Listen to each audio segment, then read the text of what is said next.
So in this question, we are given a training set for a base network, and we are trying to estimate using MLE, the maximum likelihood estimate, to get the conditional probability of A given not F and not C.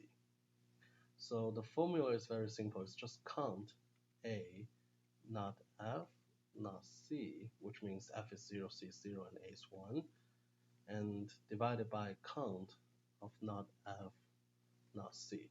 So given the training set like this, we just count how many there are.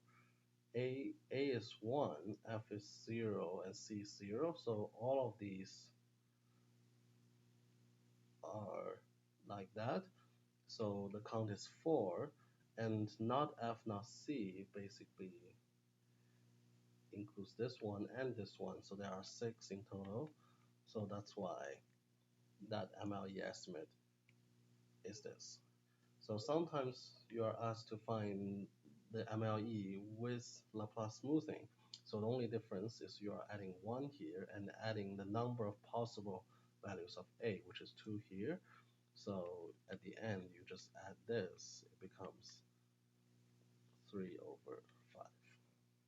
So this is without Laplace smoothing, and this is with Laplace smoothing.